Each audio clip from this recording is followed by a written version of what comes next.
impact. And I have a fantastic presenter here today. Erica Barnett is the acquisitions librarian at Western Carolina University in Cullowhee, North Carolina. And she's going to share a rubric that she uses for collection development, and how it's informed her process in the library. Great, thanks so much. We'll go ahead and get started with evaluating resources for our library collections with high impact. Um, okay, so I would like to start off with what may seem to be obvious to some people for the benefits of collection analysis. So you obviously have that it helps libraries and organizations maximize their budgets. And then for those who have worked with collections, you know that you have to be strategic. And another benefit of collection analysis is that it does support the overall health of the collection. So you're making sure that it's relevant and it's getting good use. And then it also ensures that the library or organization is in alignment with the community that it's serving and that it continues to meet their needs. And I have set up slides. There's 4 slides specifically with questions that I'll put out there, and then it'll give us some time to engage in the chat and see what people are doing, and then we'll continue. So our first question is, how often are you analyzing your collections? Feel free to put those in the chats. I'll read them.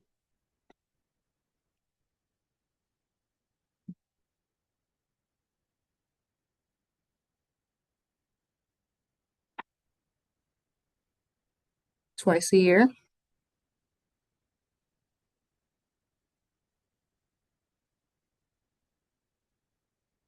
Yearly. Yeah.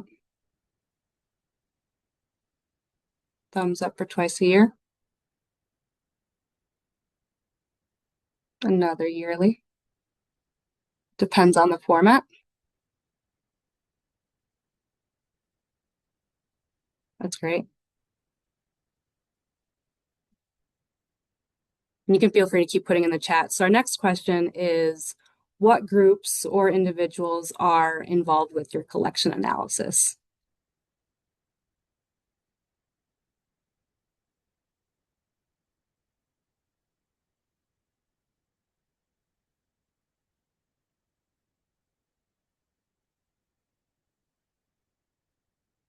I know some people wear multiple hats. You have your librarians and tech services, resource acquisitions department and systems. So you have large groups, subject librarians, data librarian, resource librarians, librarians in general. Okay. Library staff. Yeah, keep putting them in there. The other question is, what aspects of collection analysis do you find most important for you all?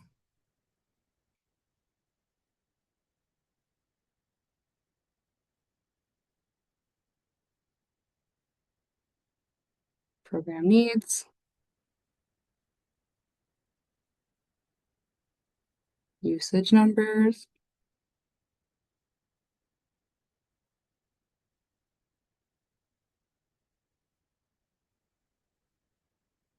gaps, both in age.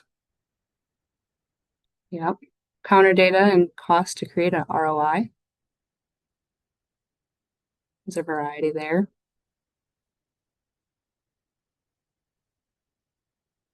Program needs again and usage numbers. Great. And then our last question is, what aspects do you wish was part of your current collection analysis process that maybe isn't part of it?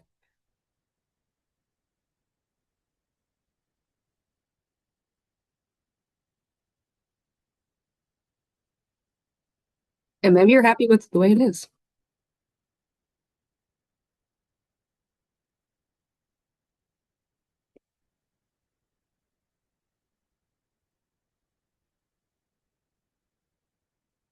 More attention to curriculum alignment.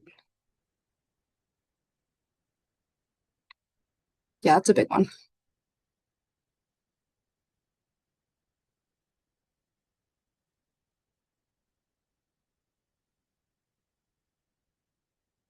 Okay. Gap analysis, identifying areas that still need to be supported, even though use is low due to smaller number of majors in that area. Long-term plan, balance of print and electronic resources. That's great. I appreciate all of you putting things in the chat. Feel free to continue having conversations. You can see that there are many of us doing similar things, some of us doing other things. Um, there's, so many different ways to come about this, which is really great.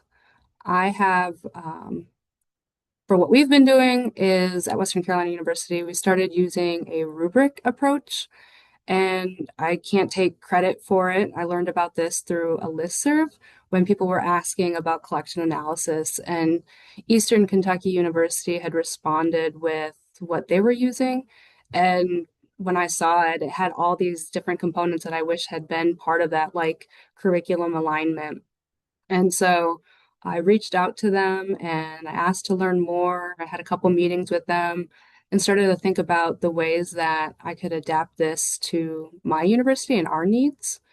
So what I liked about it is that the rubric itself, it is a holistic approach in that it brings in that qualitative and quantitative data and like the feedback. It relies on the experts of several people rather than a single person. So, like you all had mentioned, there's multiple groups that are working together to make decisions, and so it continues to support that highly collaborative environment. And then it's also a consistent tool in that you're measuring your like resources against the same standards time and time again. And then lastly, whoa, sorry about that. And then lastly, it's transparent. And so with that, you're working through your rubric. It goes through the thought process that you are taking to make those decisions at the end. And it's almost like a worksheet and it shows that. So as you will see as we move on, it's really geared towards e-resources, but I do think that it is possible that you can apply this to physical materials as well. And so with the rubric, there are two main components. It has the procedure part, which is obviously the procedures, but it also has responsibilities outlined of who is responsible for what. It provides an overview for each of the sections that are found within the scorecard. And then you have the second part, which is the scorecard itself. And that's going to be where all the action is and where you can start to really see why a resource begins to score a certain way.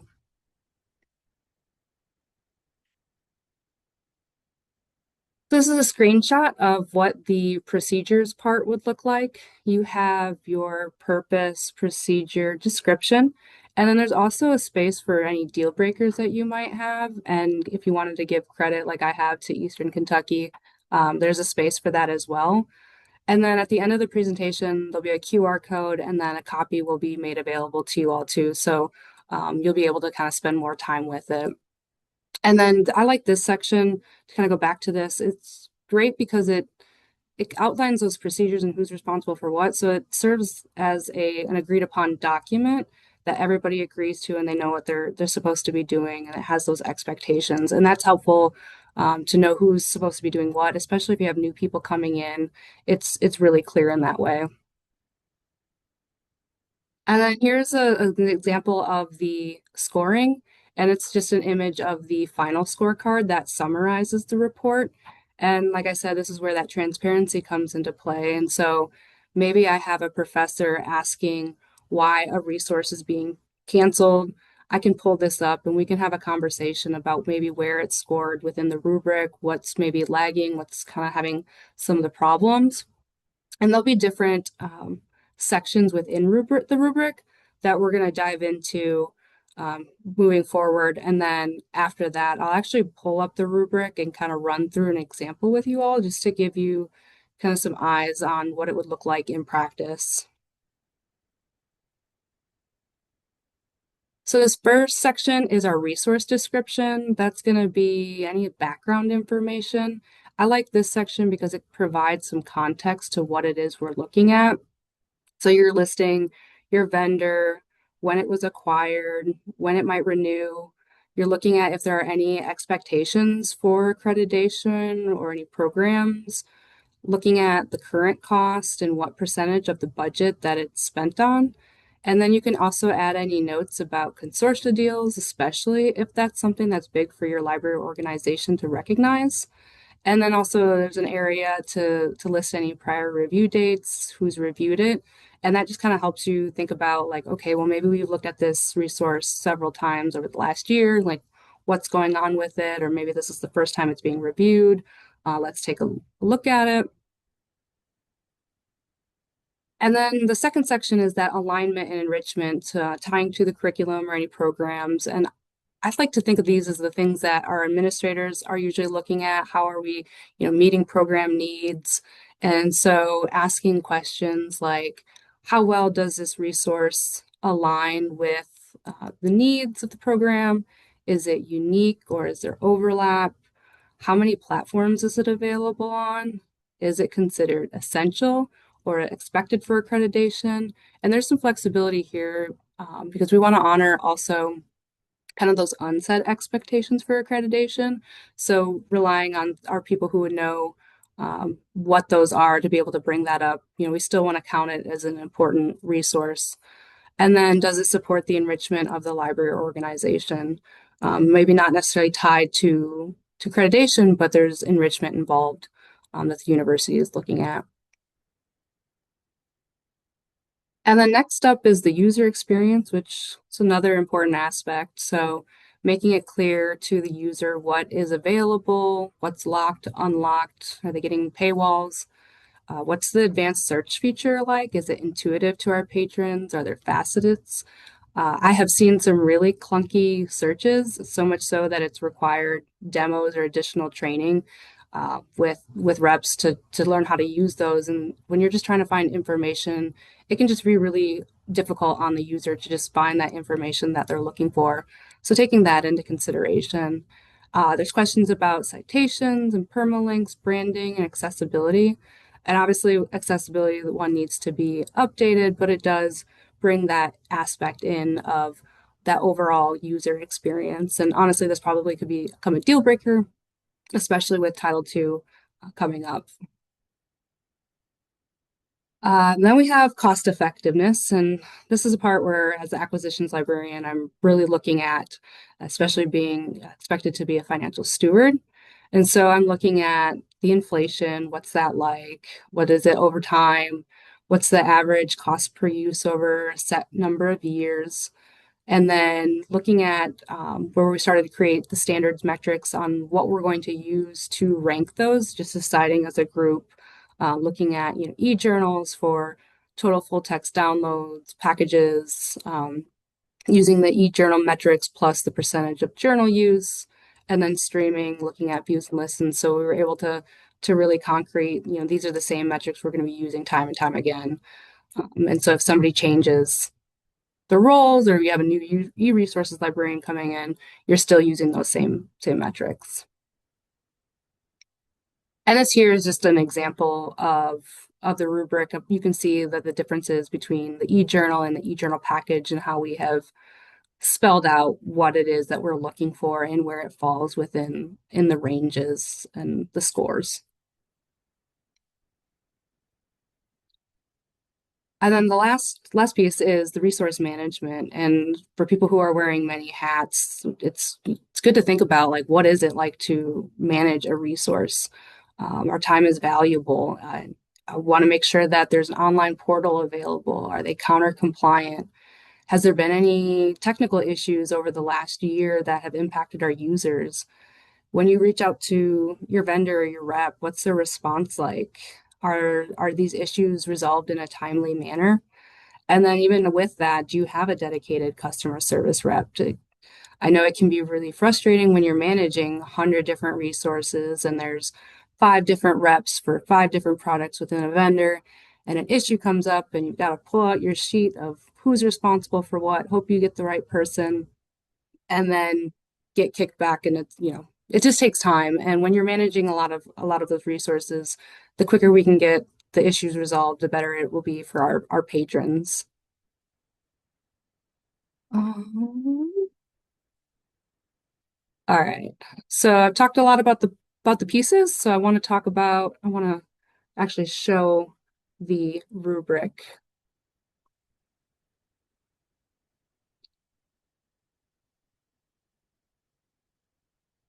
Can you see the PDF?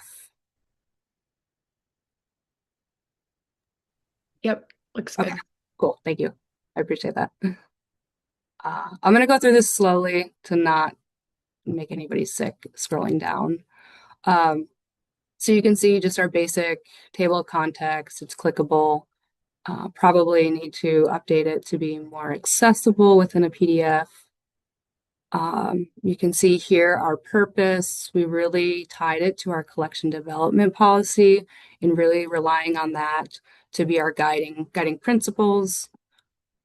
Um, we talk about our procedures, and so we are looking at doing this during the summer when our budget for the fiscal year has closed, so that we're able to review resources over the summer since we're a July to June fiscal year, that we can make decisions ahead of time. We outline who's responsible for what. So we have a collections advisory committee that includes our subject specialist, collection strategist, and the acquisitions librarian and e-resources. This could be, we have highlighted here that teaching faculty are also consulted as appropriate. So it clearly states those aspects. And then it breaks out all those descriptions and it spells them out a little bit more, giving more information. Deal breakers. At that time, we didn't have any deal breakers, but we talked about some things that may be taken in consideration, and then our credits. Um, so for this sample, I'm using Journal Package A, and you can see it's a simple Word document. That's what we have been using, but you can use this, put it into a form or a different type of spreadsheet. So you can see the background information. We have Journal Package A from Publisher Z. It's a journal package. It's not required for accreditation, but the individual titles are important. So that's been noted in there. We've got, all the background information. It's 10% of our budget. It's part of a consortium. Any previous years of usage, that kind of puts it all in one spot. So if we're running information later on, we can still pull those numbers. Um, any opportunity to list the programs that are supported is really helpful because then it also helps you see what this resource is supporting. Is it just one, it's just business, or is it interdisciplinary and it's going to impact, multiple programs on campus? So Journal Package A is biology, chemistry, engineering, environmental science, criminal justice, and linguistics.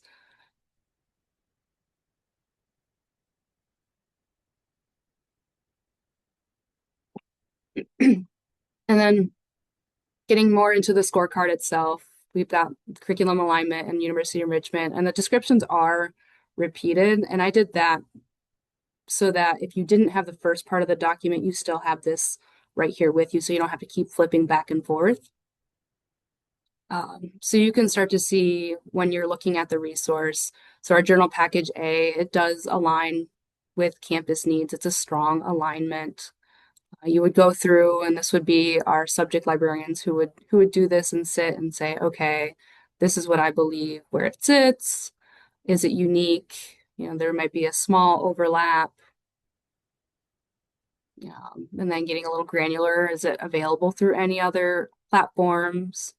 And so, like this one for Journal Package A, resources or information is available on 2 or more platforms, so it doesn't get any points for that.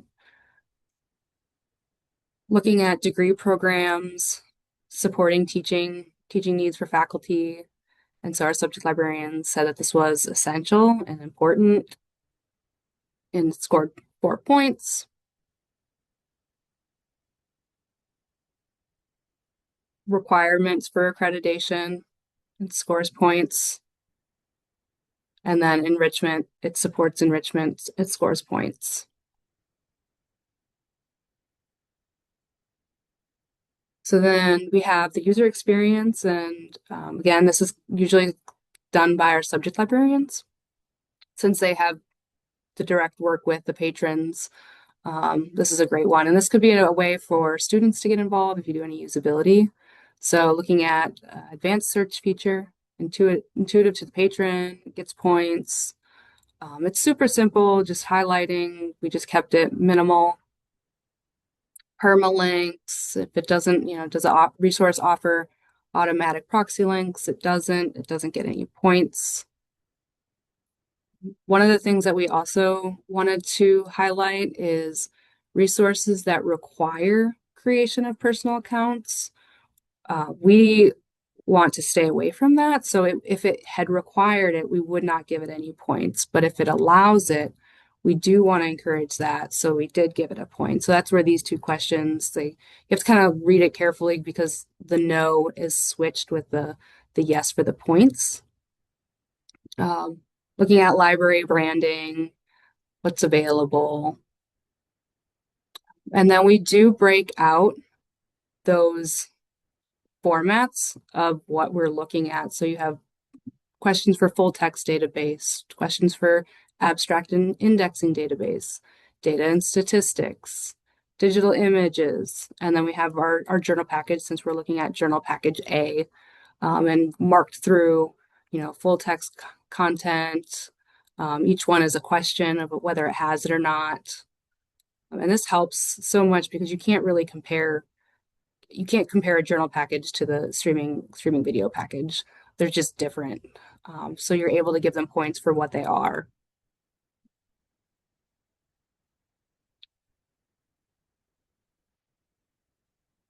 Cost effectiveness, and this would be done by acquisitions librarian in tandem with the collection development librarian.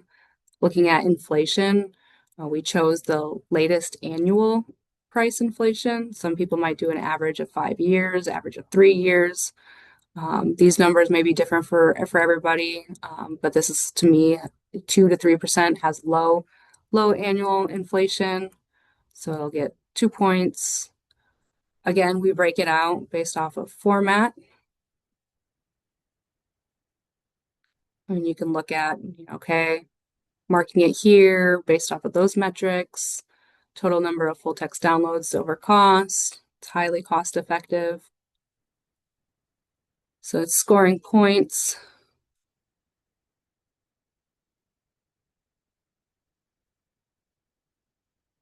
And then that resource management part, which lean on the e-resources staff and librarian to do, since they're the ones usually setting up and managing tickets and issues.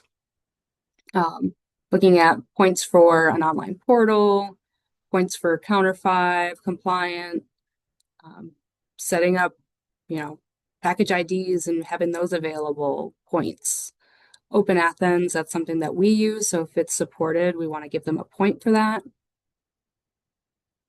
Again, some other aspects that help with managing a resource, looking at the chronic or sustained technical issues throughout the year. This one, there was, so it didn't get any points.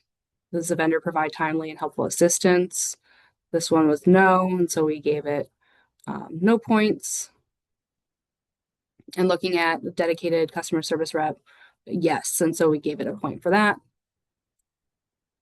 And then just going back through and marking those points of where it ranked, curriculum alignment would have had 19 out of 24 points, 11 out of 14, 12 out of 15, just kind of adding it up. And then once you have your final score, you can use your ranges that have been predetermined to say, okay, do we renew this? Do we review it? Or do we explore cancellation? And then this is where the collections librarian or the acquisitions librarian would kind of do that, pull all the pieces together and write a final justification, maybe make notes where there could be some areas of improvement. Maybe there's an action plan. Let's do some more marketing. Let's talk to our faculty. And then you can save it where you need to save it, create it so you have a folder and you can return back to it. And so that's kind of the rubric as a whole. I'll go back and start this. So I just wanted to give you kind of that perspective of what it looks like to go through, and especially when you break it up between different people, it makes it easier to share that workload. So kind of talked about the implementation early on. And so obviously that first step is discovery. I found this on the listserv, which shout out to the listservs. Uh, that was a great way to get this. And so by reaching out to Eastern Kentucky, I was able to learn more. I was able to kind of look at their process to see what's going to work for our university. Um, and then obviously once I learned more, there was a buy-in. Since I was the only person that kind of was aware of this, I needed to reach out to my collections advisory committee and kind of see what their thoughts were, since they also are involved with making big collections decisions. My collection development librarian was on board with me. We worked together closely, presented it to the dean, um, just the group in all. So I had to get buy-in, and what I ended up doing was I took the rubric, I learned more, and then I made like a first pass through of what I would imagine would be helpful for us.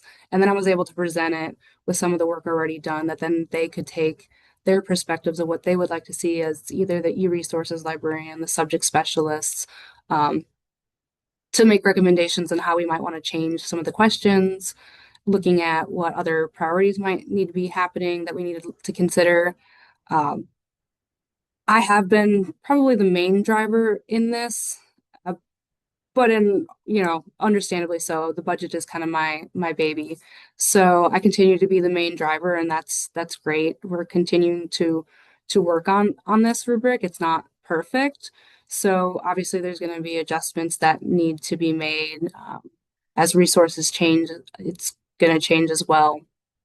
Um, we have working groups that we have in place that will really sit down and look at these and just run through a couple examples to see like is it meeting our needs. So I have some tips from what I've learned about adapting this. So obviously seek out your key players. I had to do the buy-in. I had to reach out to different people, stakeholders to get their feedback. Um, I think there's a lot of benefit in that because you're bringing in those diverse perspectives, and then you're also sharing the workload. If I were to have to go out and do all these components, it would be hard because I'm not the ones working directly with faculty. I might be making decisions that maybe aren't in alignment with my subject librarians. So there's that part, but also like it would just take a lot of time for me to do one of these on my own. So sharing the workload is great, and having those key players part of it is helpful. Um, Making sure that you have procedures that work for you and your institution. The way that we have it set up works well for us, but it might not work well for others. So figuring out what you want to have is helpful because it will then for you all have that agreed upon document of who's responsible for what's going to happen. Is it going to be continue to be twice a year reviews? Is it going to be once a year reviews? And it just makes that really clear. And then also the other part is really decide on what you want to evaluate. What's important for my library university might not be important for your organization library. So thinking about, what's, curriculum alignment is important for me to tie those things. What is it for you all? Um, and then do test runs. Don't expect it to be perfect after the first pass.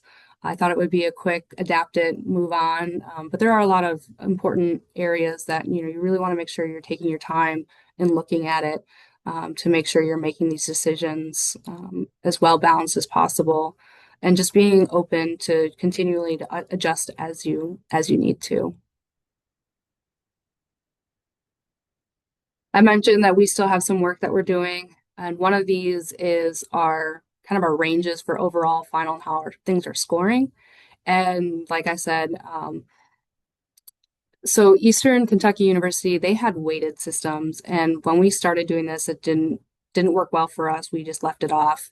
But that's something I want to look at adding back in because, like for example, this resource that we had gone through as an example scored I don't know, like 40 something points. And even though I had some misses, it's still like 27 is a really low threshold to just say renew. And budgets aren't where we don't have a lot of money. So it's like we really need to be mindful of what we're spending. So I'm really interested in looking at how we can change those ranges to make sure that they fit well within those thresholds. And then I mentioned about being adaptable to physical resources. So I kind of pulled out some of those ideas when you're looking at adapting to physical materials. So when you're looking at resource description and alignment, enrichment, so looking at what type of physical material is it that you're working with? What initiatives does it support? Is it programming? Is it programs or departments? Donations. Sometimes there are donations that come in with stipulations. Is that something that needs to be considered? Does the physical material reflect on the population being served, meeting their needs? So very similar, but you can kind of start to think about it in a physical format. And then I lumped this again for user experience and cost effectiveness, kind of thinking about the physical condition. Is the book, does it smell? You don't want a smelly book. Patrons aren't going to want to check that out. Is it damaged? Does it have a dust jacket? Some people do judge a book by its cover, and so making sure that it's visually appealing. How often is it circulating? Is there usually a wait list? Maybe that's a good sign that it's a popular book.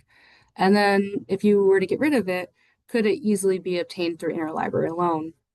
So these are, and again, some questions and thoughts that you can think about if you wanted to implement it for your physical adaptation.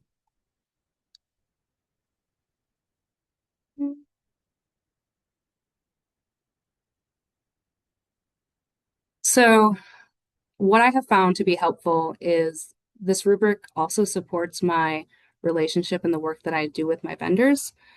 You can really clearly see where there are any gaps that maybe the vendors or publishers are dropping the ball on, and that's no fault, but you can just really see where maybe there's some in alignment.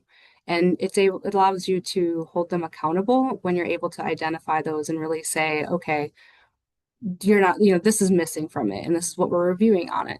And then it kind of helps with that leverage for negotiation and have those conversations. And if you're able to have those and be upfront, it really supports that relationship even further. And I've really appreciated that. I have two examples here. The one on the left is, does the resource offer automatic proxy links? And say, the answer is no. So, in reality here, it's a conversation with the rep asking about it, seeing if it's on their development roadmap. And it just has that conversation. These are the things that libraries are looking for. These are the things that libraries need. What is the plan here? It's affecting how we're looking at our resources. And then on the right side is an issue regarding technical issues. This one says that, has there been chronic or sustained technical issues throughout the past year? And it was yes. And the vendor didn't provide timely assistance. So again, that's opening up a conversation with your rep, talking about how negatively it impacts your users, and also what we're looking at when we go to renew the resource. If this is time and time again, it's problematic and it's challenging when you're managing a lot of resources. And I've had these conversations with reps, and it's been really helpful. And usually we're able to find a resolution. So maybe it's a credit for time lost, or maybe it's an extension on that subscription. But it makes it clear of maybe where some areas are lacking, and I appreciated that. And then lastly, there is a note on even just some added benefits. So I highlighted a lot of the benefits of the overall collection early on, but I think with this rubric, there's a little bit more consistency. If you're reviewing it annually and you have these documents to go back to, it's just consistent data that you're able to continually have that increased collection health update. You can use this for any new initiatives, trials. So if you're doing a trial, you're able to see where it might fall if you were to subscribe to it. And so maybe it doesn't meet a lot of these needs. And before you start paying for it, you can really highlight and be like, well, this really doesn't seem like a good resource to move forward with because it doesn't do XYZ, or it doesn't support XYZ. Um, and then finally, it can be used in even larger discussions. So, like when cuts happen, you can provide this data. You can show these rubrics on why decisions are being made. We've had some of those conversations where we're looking at cuts for our library, and talking to people, letting them know that we're not just making decisions based off of one aspect of the data. We're really trying to pull all those pieces together and look at them holistically to make the best data and like qualitative and quantitative decisions that we can make for our budget. And then it just supports that justification of whether you're canceling it or even justifies that investment. There's only going to be so much you can cut before you have your really lean resource collection that you might need to say all these resources are supporting all these programs, departments, initiatives. It's getting great use. We really truly need money to be able to keep supporting those programs. So there are some added benefits even with the rubric outside of this, and I just wanted to highlight that. Um, so kind of wrapping up, I wanted to highlight too that obviously this is just a tool. It's not, doesn't have to be the, one thing. It's just something else for your pockets. I know a lot of us are doing different things and we have different priorities, and I appreciate that. So I just wanted to share that with you all. And I just appreciate everybody being here and just listening. And if you're welcome to reach out to me for either a copy of my rubric or I can put you in contact with Eastern Kentucky University. Their rubric obviously is going to be different than mine. So if you wanted to kind of see what they had done, I can put you in contact with them. So yeah, thanks so much.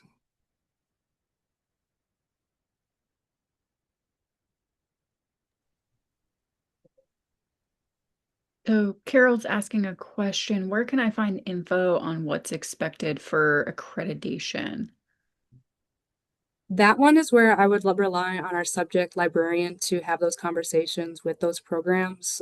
They seem to be way more knowledgeable. They get the request for accreditation, so that's a good place.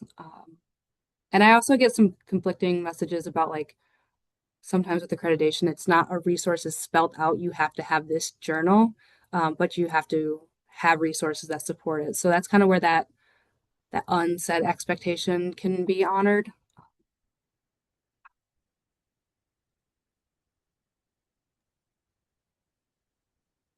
And Mackenzie, you should be able to access the rubric via the QR code on the last slide. And everybody will receive a follow-up email tomorrow with the slides. And then if you want to reach out to Erica directly with more examples or to get in touch with the folks at Eastern Kentucky, you're welcome to do that as well.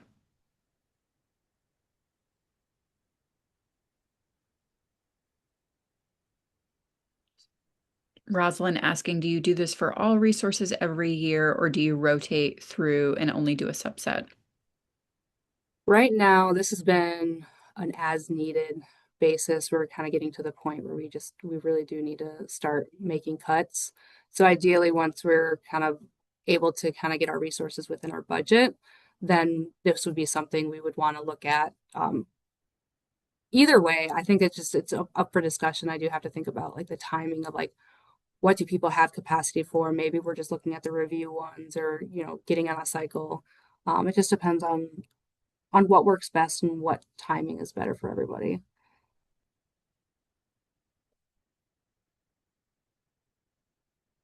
Kate's asking, how long did it take you and your team to get this approach off the ground? I would say like a year and a half to 2 years. It's been a while. It started off slow. Started off with just me kind of discovering it and thinking about it and being like, wow, this has all the pieces that I need. And then we've had other priorities, but now with the budget situation, I'm like, hey guys, we can really use this. So it's getting more momentum now. We've got more working groups, so it's taken a while. Nice. We have a question from Julie, a couple questions asking, how were you approaching collection analysis before adopting this rubric? Has it been a challenge to find the time to do this more intensive evaluation process for all involved? And does this save time in other ways, even if the analysis itself is taking more? Yeah, great questions. Before we really were just kind of keeping the lights on, keeping things going. If things were, high inflation, I might be like, can we look at this? And then we would look at the usage information and seeing who's using it.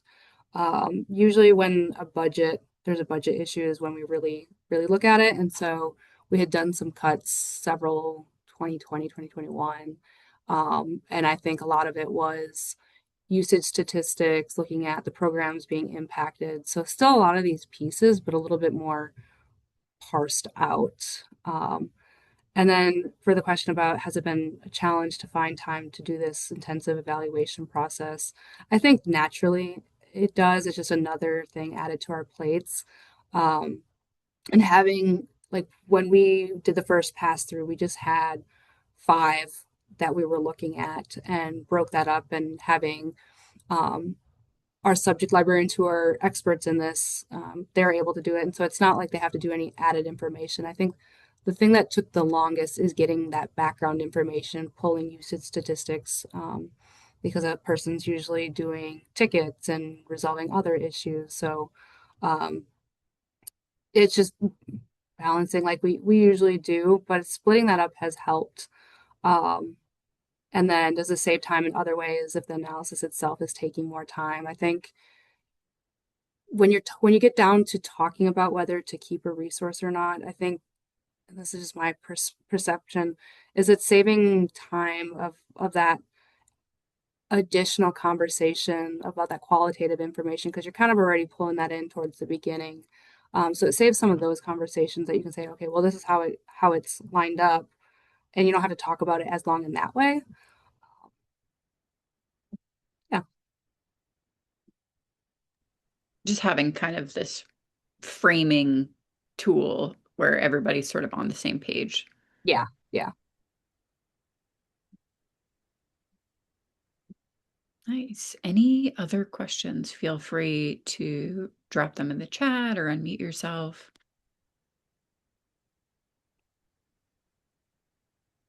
And thanks for the questions.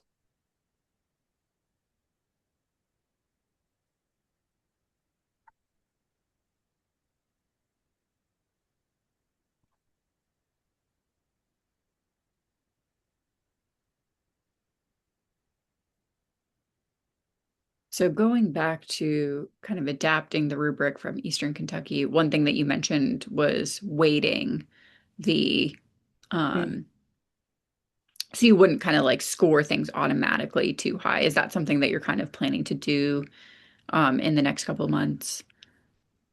Yeah, that's one of our upcoming working meeting is to look at that weighting part, and I want to pull back in what Eastern Kentucky University was doing and seeing how that might change where things fall. At some Mhm. point, everything should be within the renew because we'll have looked at it enough. But we want to get our things to that threshold where we're not everything is right now. I'm pretty Yeah. sure there's some things that don't need that would not meet, but that threshold is just so low, so low. Hmm.